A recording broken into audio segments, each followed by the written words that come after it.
Au tribunal, ma femme m'a traité de profiteur. Son avocat qui était aussi son amant a hoché la tête en signe d'approbation. Puis le juge a dit, alors, un revenu annuel de 415 000 € est toujours considéré comme du profit, hein. Quoi? Combien? A-t-elle haleté. Puis sa bouche s'est mise à bégayer. Je suis resté assis là, silencieusement, pendant que ma femme depuis 22 ans me traitait de paresseux, d'inutile, de poids mort qui n'avait jamais rien accompli. L'homme qui se tenait à côté d'elle, celui qu'elle voyait en secret depuis 18 mois, n'arrêtait pas d'acquiescer comme si tout ce qu'elle disait était parole d'évangile. 30 secondes plus tard, le juge s'est éclairci la gorge et a lu un seul chiffre à voix haute.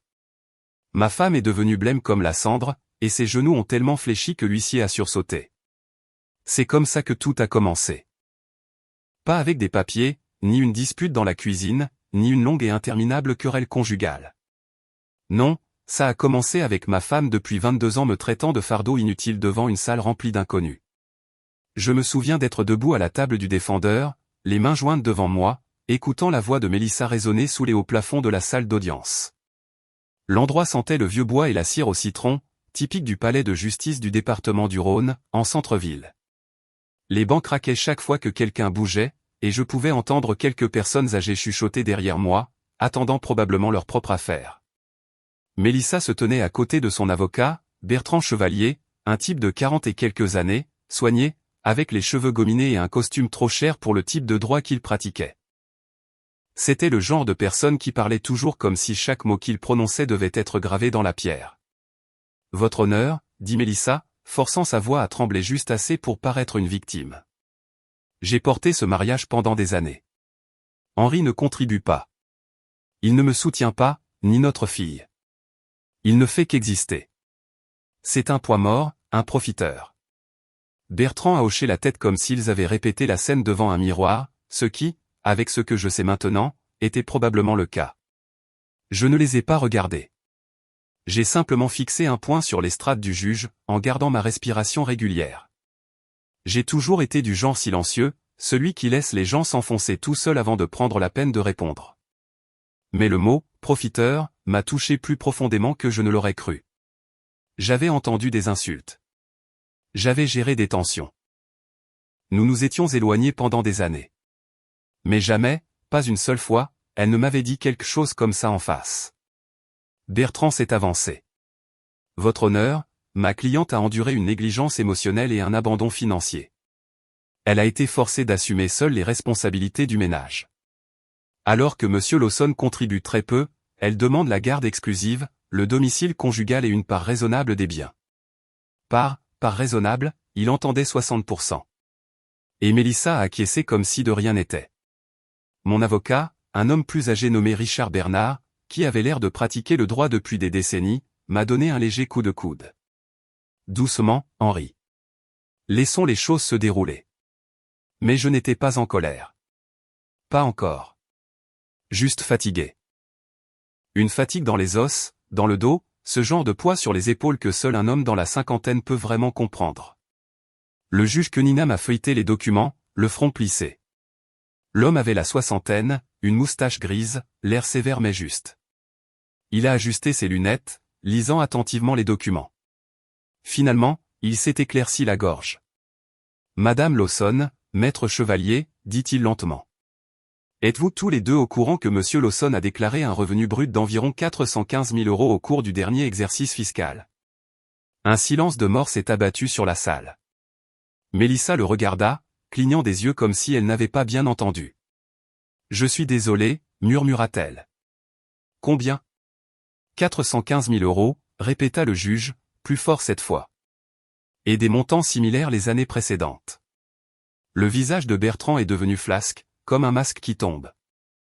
Mélissa a vacillé sur ses talons et s'est agrippée au bord de la table de la plaignante. Le juge s'est tourné vers eux avec une confusion sincère. Alors, un revenu annuel de 415 000 € est considéré comme du profit maintenant. Une vague de rires étouffés a parcouru la galerie. Quelqu'un a marmonné, « J'aimerais bien être un profiteur comme ça. » Mélissa a secoué la tête, la voix brisée. « Je ne savais pas. Il ne me l'a jamais dit. Je l'ai enfin regardé. » Des années de trajet nocturne pour rentrer des sites clients, à coder jusqu'à 2 heures du matin, à dormir sur des chaises d'aéroport pendant les déploiements de projets. Toutes ces nuits passées à penser que je construisais quelque chose pour notre famille. Elle n'a jamais demandé. Elle ne s'est jamais souciée de savoir. Le juge a posé les documents. Nous aurons besoin de témoignages supplémentaires et de clarifications lors d'une deuxième audience. Cette affaire est loin d'être réglée. Bertrand a tenté de se ressaisir. Votre honneur, si nous pouvions. Non, maître Chevalier, le coupa sèchement le juge. Sur la base de ces constatations, nous nous réunirons dans 2 semaines. La séance est levée. Le marteau a frappé comme un pétard. Mélissa s'est effondrée sur sa chaise, me fixant comme si elle voyait un étranger. Bertrand lui a murmuré quelque chose de dur, mais elle n'a pas répondu. Je suis sorti de cette salle d'audience les épaules raides, la respiration saccadée. Dehors, la rue de la République était animée par la circulation du midi. Un bus est passé en grondant, ses freins crissant. Le vent transportait l'odeur de café torréfié de la boutique au coin de la rue. Mais tout ce que j'entendais, c'était sa voix dans ma tête. C'est un poids mort, un profiteur. Drôle d'histoire. J'avais travaillé nuit après nuit, année après année, pensant que les longues heures en valaient la peine, que subvenir à nos besoins en silence était la même chose que de montrer son amour. C'était peut-être mon erreur. Alors que j'arrivais au bas des marches du palais de justice, un camion est passé avec un autocollant de pare-choc délavé, Amicale des anciens combattants, section 4 1931. Cela a fait remonter un souvenir inattendu, un vieux barbecue d'été, des saucisses grésillant sur le grill, Amélie courant dans le parking avec un ballon d'eau, Mélissa riant à mes côtés avec une assiette en carton à la main. Ce souvenir faisait plus mal que la salle d'audience, parce que cette version de nous, cette vie-là, semblait être morte depuis longtemps. Et peut-être qu'aujourd'hui, c'était juste l'enterrement. Je suis resté là sur le trottoir, les mains dans les poches, à regarder les portes du palais de justice comme si elles avaient encore quelque chose à dire. La vérité, c'est que je n'étais pas encore en colère. Pas vraiment. Mais je sentais quelque chose naître en moi. Une colère sourde, un serrement dans la poitrine, un besoin non pas de vengeance, mais de justice, de clarté, de vérité. S'il voulait traîner mon nom dans la boue avec des mensonges, alors je me devais de laisser la vérité parler, plus fort qu'il ne l'avait jamais imaginé. Et alors que je marchais vers le parking, une pensée s'est installée, lourde mais claire, il pensait que le juge lisant mon revenu était la grosse surprise. Il n'avait aucune idée de ce qui allait suivre. Quand je suis rentré du palais de justice cet après-midi-là, le ciel d'automne au-dessus de Lyon était d'un gris terne qui pèse sur les épaules. Le genre de gris qui donne au monde un air délavé et fatigué. Il correspondait un peu trop bien à mon humeur. J'ai pris le long chemin pour rentrer, par l'avenue Jean Jaurès, dépassant les centres commerciaux et les vieilles maisons en briques, passant devant le carrefour où nous faisions nos courses le dimanche matin quand Amélie était petite. Je ne voulais pas rentrer tout de suite. La maison à caluire et cuire me paraissait soudainement inconnue, comme un endroit qui avait autrefois un sens mais n'en avait plus. Le temps que je me gare dans l'allée, le vent d'octobre s'était levé, bruissant dans les dernières feuilles oranges accrochées à notre érable. Je suis resté un moment dans la voiture, agrippant le volant, ressassant tout ce que Mélissa avait dit au tribunal. Un profiteur, un poids mort, juste existant. C'était étrange à quelle vitesse 22 ans pouvaient se réduire à une seule phrase hideuse. À l'intérieur de la maison, tout semblait trop calme. Le thermostat bourdonnait doucement. L'odeur de café froid flottait dans l'air. J'ai traversé le salon, m'arrêtant près du mur du couloir où nous gardions quelques photos de famille. Noël à la salle paroissiale, la remise de diplôme du collège d'Amélie, un barbecue du 14 juillet à l'Amicale des anciens combattants, section 4 1931. En les regardant toutes, j'ai réalisé à quel point nous nous étions éloignés. Pas en un grand moment, mais lentement, centimètre par centimètre, comme une maison qui s'affaisse inégalement avec le temps jusqu'à ce qu'une fissure finisse par apparaître. Les gens aiment penser que les mariages s'effondrent à cause de quelque chose de dramatique. Une grosse explosion ou une seule trahison. Mais le nôtre non. Il s'est effrité en silence. J'ai rencontré Mélissa au début de la vingtaine, dans un cours d'un institut universitaire local à Saint-Étienne. Nous étions tous les deux fauchés, ambitieux, fiers et assez jeunes pour penser que l'amour seul pouvait tout arranger. Nous avons déménagé à Lyon après que j'ai décroché mon premier emploi en informatique dans une entreprise manufacturière près de Vénissieux. Ces premières années étaient simples, meubles bon marché, pizza tard le soir, viré en voiture jusqu'au lac d'Aiguebelette, la naissance d'Amélie à l'hôpital de la Croix-Rousse. Nous avions des difficultés, bien sûr, mais nous les affrontions ensemble. Je nous revois assis par terre dans notre premier duplex, avec seulement 2 chaises de jardin et un matelas, mangeant des sandwichs d'une chaîne locale et riant de rien. C'étaient les jours qui avaient un sens. Quelque part en cours de route, le travail a envahi ma vie. Ce n'était pas mon intention. Je pensais faire ce qu'il fallait. Le moment où les choses ont commencé à déraper, c'est probablement quand mes contrats de consultant se sont multipliés. Je voyageais entre les villes, Marseille, Genève, parfois Paris. Je rentrais à minuit, la maison était sombre, Mélissa dormait, le dos tourné. Nous parlions à peine en semaine. Elle disait que je n'étais pas présent. Je disais que je faisais ça pour nous. Aucun de nous n'écoutait vraiment. J'ai commencé à faire du bénévolat à l'amicale des anciens combattants le week-end quand je le pouvais, pour aider à organiser des événements. Même si je n'étais pas moi-même un vétéran, mon père l'était, et j'aimais les gens là-bas. Mélissa m'a accompagné pendant un certain temps, puis elle a arrêté. Quand elle venait, je sentais qu'elle se sentait déconnectée, comme si elle se trouvait dans une pièce où elle n'avait plus sa place. Les gens ont supposé que l'aventure était le début de la fin, mais honnêtement, ce n'était que le symptôme. La vraie fin avait commencé bien avant cela. J'ai remarqué pour la première fois que quelque chose n'allait pas le soir où elle est rentrée tard après avoir aidé sa sœur avec un problème juridique.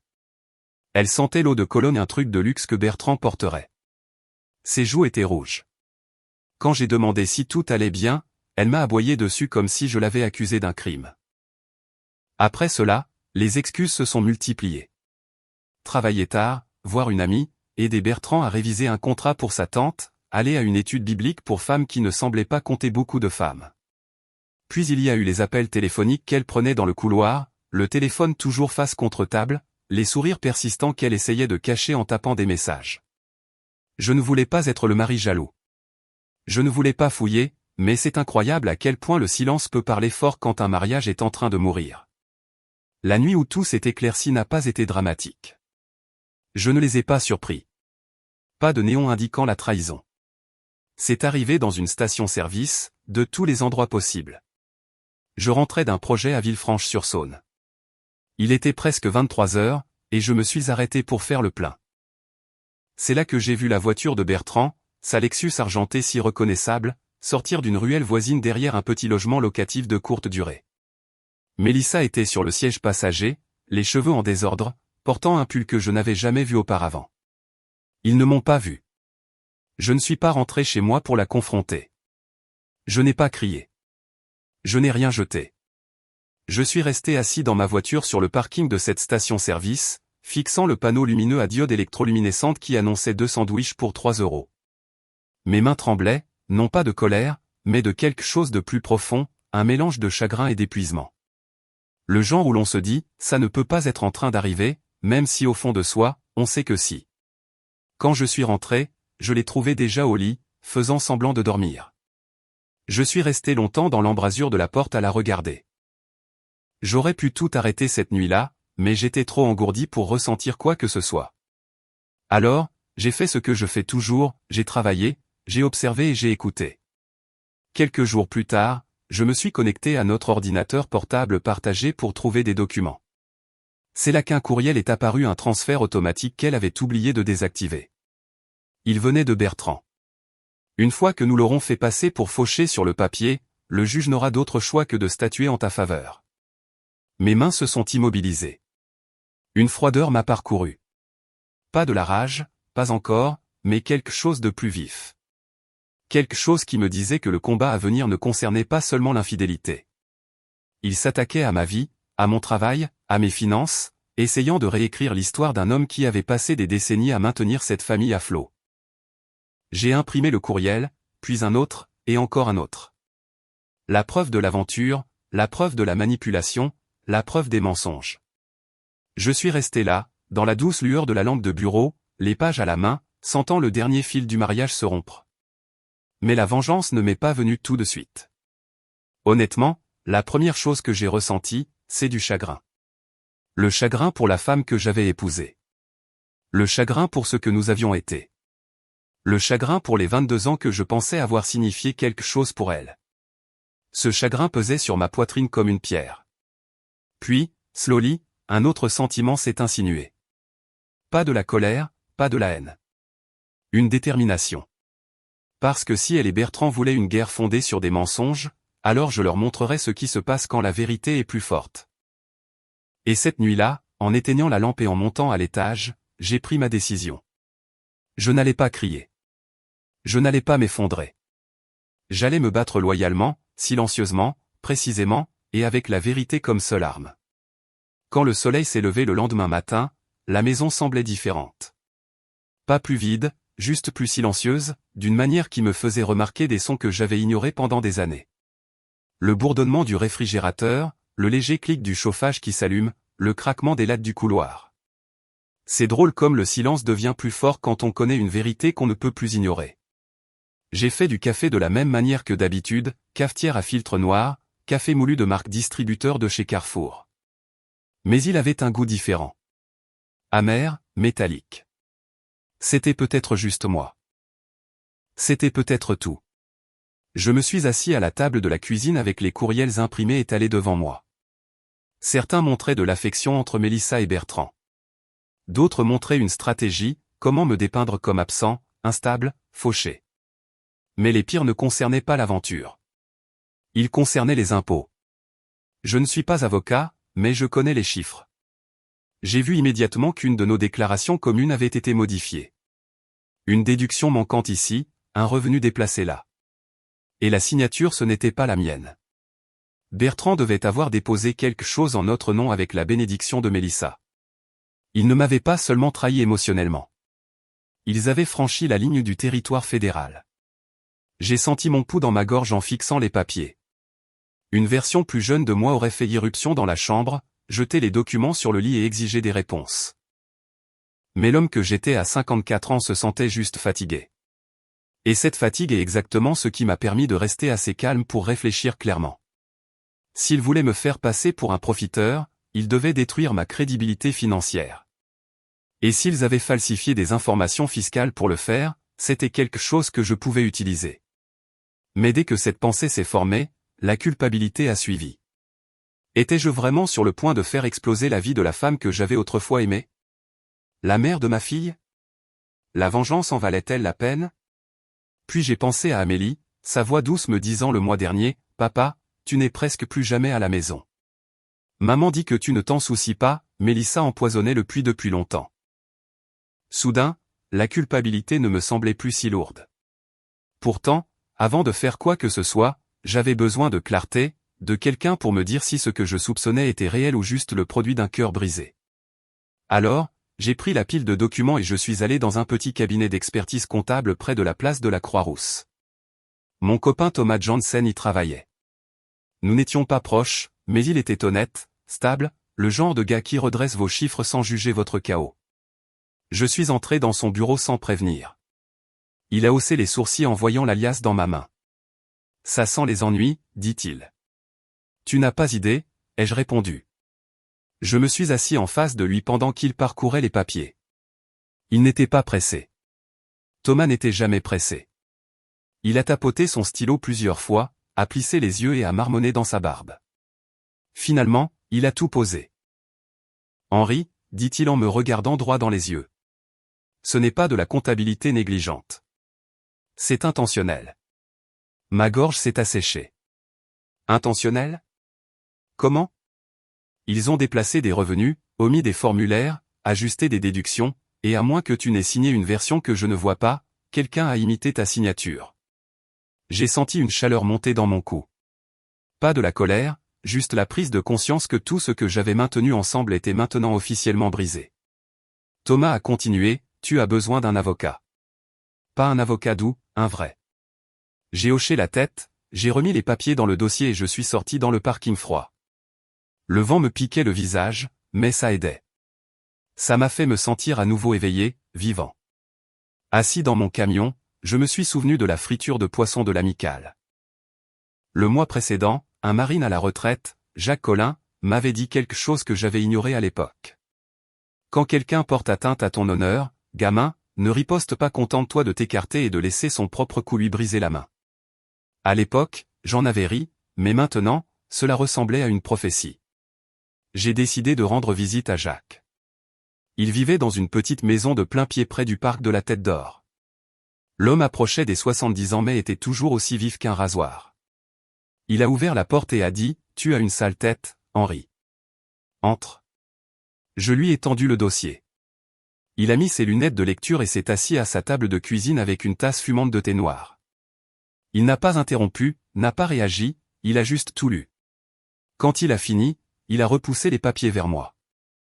Alors, dit-il, ils veulent t'enterrer. On dirait bien. Et tu veux te venger? Je veux la justice, dis-je doucement. Je veux que la vérité ait un sens. Jacques a hoché la tête en signe d'approbation. Bien. Alors n'élève pas la voix. Ne fais pas de drame. Monte simplement un dossier si solide qu'ils s'y étoufferont. Ces mots m'ont frappé comme une barre d'acier dans le dos. Un dossier, pas une bagarre, pas une crise de nerfs, un dossier. C'était logique. Je n'étais pas un homme cruel. Je ne voulais pas blesser Mélissa juste pour la blesser. Mais si elle et Bertrand voulaient utiliser les mensonges comme des armes, je riposterais avec des faits. J'ai passé les jours suivants à faire exactement ce que Jacques avait dit, organiser, documenter, préparer en silence. Tard dans la nuit, pendant que Mélissa dormait dans la chambre d'amis, j'imprimais des relevés bancaires, des courriels, des déclarations de revenus, des reçus, des photos, tout ce qui était pertinent. J'ai acheté un gros classeur chez Bureau Vallée et je l'ai divisé en onglets. 1. Courriel. 2. Dossiers fiscaux.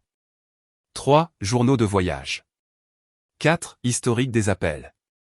5. Mes contrats de travail. 6. Notes de témoins. Je ne me préparais pas seulement à me défendre. Je me préparais à démanteler l'histoire qu'il construisait. Mais avec chaque preuve que je rassemblais, le poids sur ma poitrine devenait plus lourd, car chaque feuille de papier n'était pas seulement une preuve de mes faits, c'était un autre clou dans le cercueil du mariage auquel j'avais autrefois cru. Une nuit, alors que je triais des documents, j'ai entendu frapper doucement à ma porte. C'était Amélie. « Papa » a-t-elle chuchoté en entrant. « Pourquoi es-tu encore debout ?» J'ai fermé rapidement le classeur. Juste des trucs de travail. Elle s'est agitée, les yeux rivés au sol. « Maman dit que tu essaies de la punir. Elle dit que tu es différent maintenant. » Mon cœur s'est brisé. « Amélie, j'essaie juste de me protéger de maman. » Des mensonges. Elle n'a pas tout à fait compris, mais elle a hoché la tête quand même, comme une enfant essayant de donner un sens à des problèmes d'adultes trop grands pour son monde. Après son départ, je me suis rassis dans mon fauteuil, fixant le classeur. Ça n'allait pas être facile. Quelle que soit la signification de la vengeance dans mon esprit, elle avait des conséquences. Mais les laisser réécrire qui j'étais, les laisser m'enlever ma fille, les laisser détruire ma réputation, ce n'était pas une option. À la fin de la semaine, j'avais tout ce dont j'avais besoin. Des faits, des dates, des preuves. Il ne restait plus qu'à le présenter à la seule personne qui comptait, le juge. En refermant le classeur, une vague de calme m'a envahi. Je n'étais pas en colère. Je n'étais pas brisé.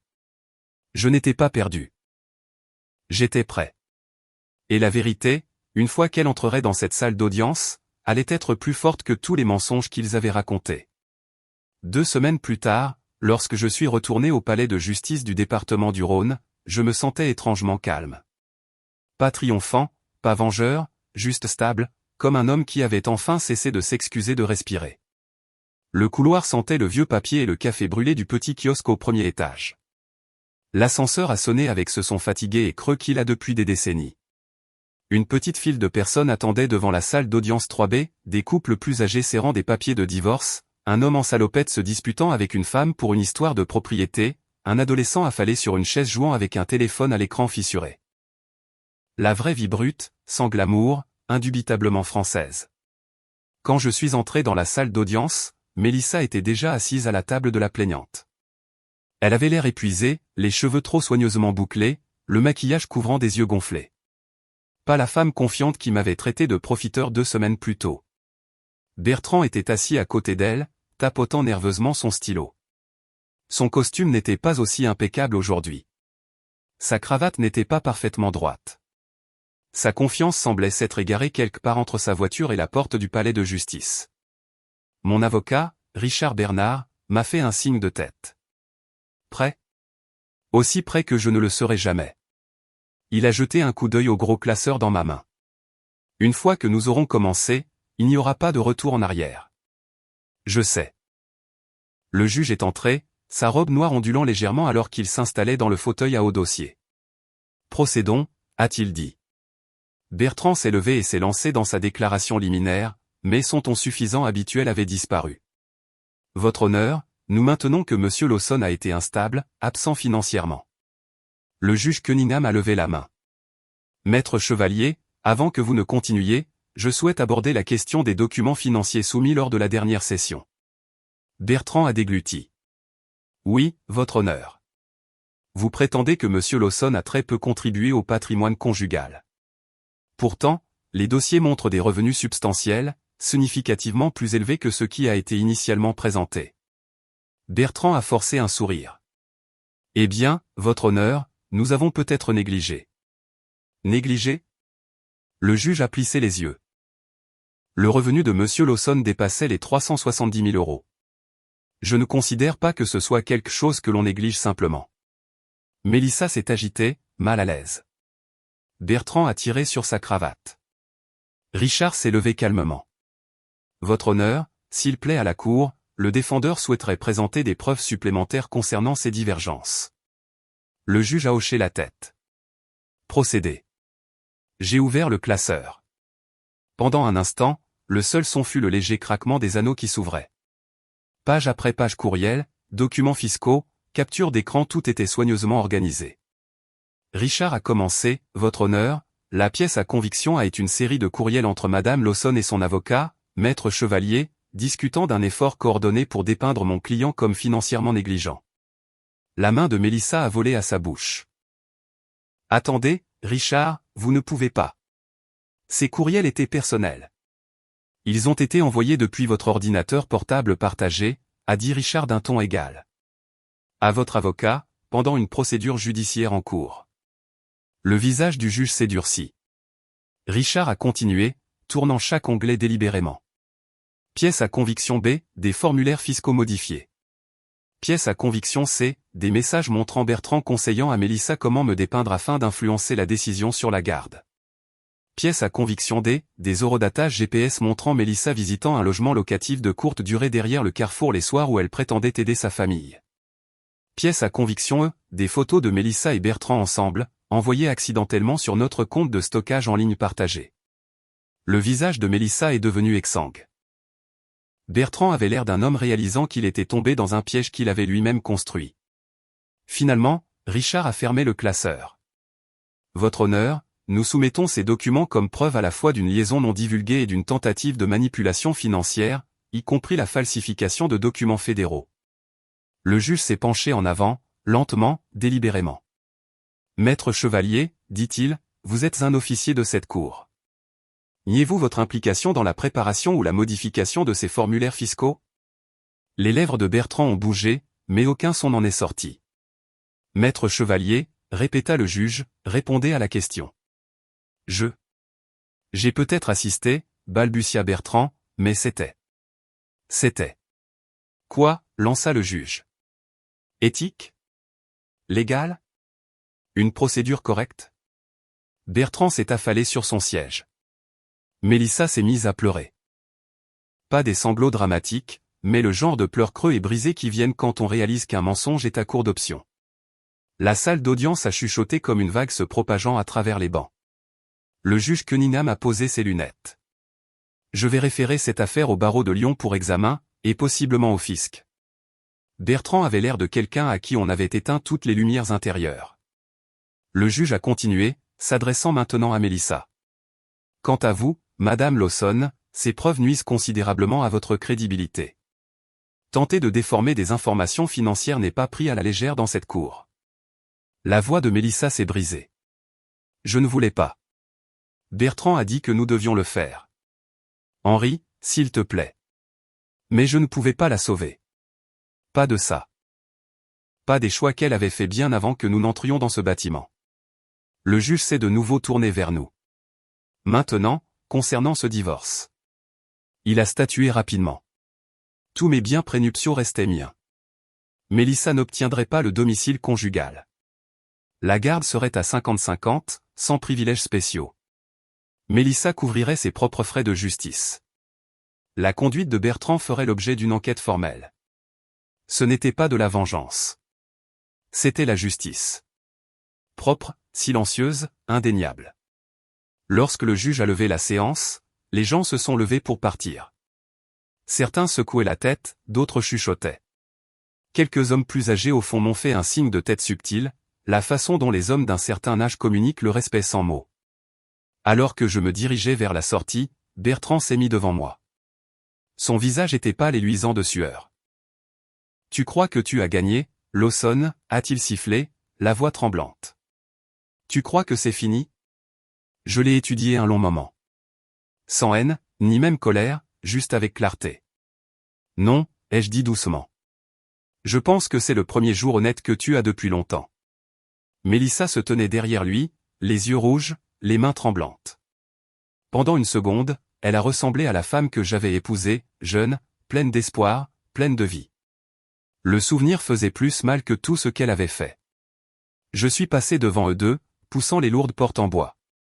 Le couloir sentait la poussière et l'air d'hiver venant d'une fenêtre ouverte plus loin. Et alors que je sortais dans la brise fraîche d'octobre, une vérité s'est installée plus profondément que les autres. La vérité ne les avait pas détruits. Elle avait simplement parlé plus fort que leurs mensonges. Dans les semaines qui ont suivi l'audience, la vie n'est pas revenue à la normale comme je l'aurais pensé. Il n'y a pas eu de lever de soleil spectaculaire, pas de musique triomphante en fond sonore, pas de moment où je me suis soudainement senti à nouveau entier. Au lieu de cela, la vie s'est installée lentement, comme la neige qui dérive sur une vieille clôture. Silencieuse, stable, presque inaperçue. Mélissa a déménagé la première. Elle a emballé ses affaires dans quelques boîtes en carton, refusant de croiser mon regard alors qu'elle les chargeait à l'arrière de sa berline. Elle n'a jamais fait de longs discours, ne s'est jamais excusée. Elle a juste dit « Je viendrai chercher Amélie après l'école la semaine prochaine », et elle est partie sans se retourner. Son nouvel appartement était un petit 3 pièces près d'un grand supermarché sur la route de Genas. Ce n'était pas loin, mais cela semblait à des années-lumière de la maison où nous avions élevé notre fille. Bertrand, lui, a disparu de toutes les publicités et panneaux d'affichage de Lyon en moins d'un mois. Son cabinet d'avocat a publié une déclaration froide et préparée sur une « conduite incompatible avec les valeurs du cabinet ». La rumeur a couru au palais de justice qu'un comité d'éthique avait ouvert une enquête approfondie. Quelqu'un m'a dit l'avoir vu sortir du bâtiment du barreau avec l'air d'un homme qui perdait des morceaux de son avenir à chaque pas. Je n'ai pas ressenti de satisfaction en entendant cela. Ni de joie, ni de victoire, juste un sentiment d'apaisement. C'est ça, en vieillissant. La vengeance n'a pas un goût sucré. Elle a le goût de la conclusion. Ma propre vie s'est transformée en quelque chose de plus simple. Les matins de semaine, j'allais à la boulangerie sur la rue Nationale. Le caissier, un gamin à peine en âge de se raser, a fini par apprendre ma commande. Café noir, 2 crèmes à part, pas de sucre. Bonjour, monsieur Lawson, disait-il. Et j'ai réalisé à quel point c'était étrange d'entendre mon propre nom sans tension derrière. J'ai accepté moins de contrats nécessitant des déplacements, plus de travail à distance, plus de temps à la maison. Mes soirées n'étaient plus passées penchées sur un ordinateur portable jusqu'à minuit. Parfois, je m'asseyais simplement sur le porche avec une veste polaire, regardant les voitures passer sous les lampadaires des moments de paix dont je ne réalisais pas à quel point j'avais faim. Amélie partageait son temps entre nous. Les premières semaines ont été difficiles. Elle ne savait pas quoi croire, et je ne lui ai pas mis la pression. Je la prenais à l'école un jour sur 2, la laissant parler de ses professeurs, de ses examens et des drames de ses amis. Au début, elle évitait de mentionner sa mère. Puis un soir, alors que nous terminions de dîner de simples spaghettis avec de la sauce en bocal, elle a posé sa fourchette et m'a regardé attentivement. « Papa, dit-elle, maman m'a dit que tu essayais de ruiner sa vie. » J'ai dégluti. Je n'essaie de ruiner rien du tout. Elle a scruté mon visage comme si elle cherchait des fissures dans la vérité. Je sais, a-t-elle finalement murmuré. Je le vois maintenant. Ces quelques mots m'ont frappé plus fort que n'importe quelle victoire au tribunal. Elle s'est adossée à sa chaise. Maman. Elle semble différente ces derniers temps. Tendue. Et elle se met en colère quand je pose des questions. Tu n'as pas besoin de prendre parti, lui ai-je dit doucement. Tu as juste besoin d'être honnête avec toi-même et avec nous. Elle a hoché la tête, puis a esquissé un petit sourire triste. Je suis contente que tu ne cries pas ou ne casses pas des trucs. Tu es juste. Solide. Sa voix a vacillé. J'en avais besoin. Après qu'elle soit allée se coucher, je suis resté assis longtemps dans la cuisine silencieuse, la lumière du plafonnier bourdonnant doucement. Pour la première fois depuis que tout avait commencé, j'ai ressenti quelque chose de chaud dans ma poitrine, quelque chose comme une guérison. L'audience finale pour régler les formalités a été courte, sans émotion. Mélissa a à peine croisé mon regard. Le juge a tout signé, la garde, les biens, les frais. Je suis sorti avec ma dignité juridique intacte et, plus important encore, avec mon intégrité préservée. Mélissa est sortie avec autre chose, des conséquences. Mais je ne l'ai pas célébrée. Pas parce que j'avais pitié d'elle, mais parce que j'avais enfin compris quelque chose d'important. La vengeance consiste rarement à blesser quelqu'un. Il s'agit de se prouver à soi-même que leurs mensonges ne nous définissent pas. Une semaine plus tard, je suis passé à l'amicale pour la première fois depuis l'affaire judiciaire. La friture de poisson du vendredi battait déjà son plein, l'huile crépitant dans la friteuse, les rires résonnant depuis la salle du fond, de vieux vétérans racontant les mêmes histoires qu'ils avaient racontées 100 fois auparavant. Jacques Collin était assis à une table près du mur, mangeant une assiette de cabillaud avec de la sauce tartare. Il a levé les yeux quand je suis entré. « Eh bien, dit-il, on dirait qu'ils ne t'ont pas brisé. » J'ai tiré une chaise. « On dirait que non. »« Tu as l'air plus léger, » a dit Jacques en pointant sa fourchette vers moi. Comme un homme qui a finalement secoué un poids de ses épaules. Plutôt comme si je l'avais posé, ai-je répondu. Il a hoché la tête. C'est la meilleure façon. Nous avons parlé un moment d'Amélie, du travail, de la vie après 50 ans. Jacques a dit quelque chose qui m'a marqué. La vérité est une amie silencieuse, gamin. Elle ne se pointe pas en costume de luxe, elle ne crie pas, elle se tient juste derrière toi quand ça compte. C'était juste. C'était tout ce que j'avais vécu. Plus tard dans la nuit, alors que je rentrais chez moi sous la douce lueur des lampadaires, j'ai baissé la vitre et j'ai laissé l'air frais de la région lyonnaise remplir le camion. Ça sentait les feuilles et la fumée de cheminée, l'odeur incomparable de l'automne se transformant en hiver. Quand je me suis garé dans l'allée, j'ai fait une pause avant de sortir. La lumière de la chambre d'Amélie était allumée à l'étage. La maison avait l'air chaleureuse, habitée, paisible. Et j'ai réalisé que je n'étais plus en colère. Ni contre Mélissa, ni contre Bertrand, ni même contre moi-même. La seule chose qui restait, c'était la gratitude pour la vérité. Elle avait parlé quand je ne le pouvais pas. Elle m'avait défendu quand je me sentais petit.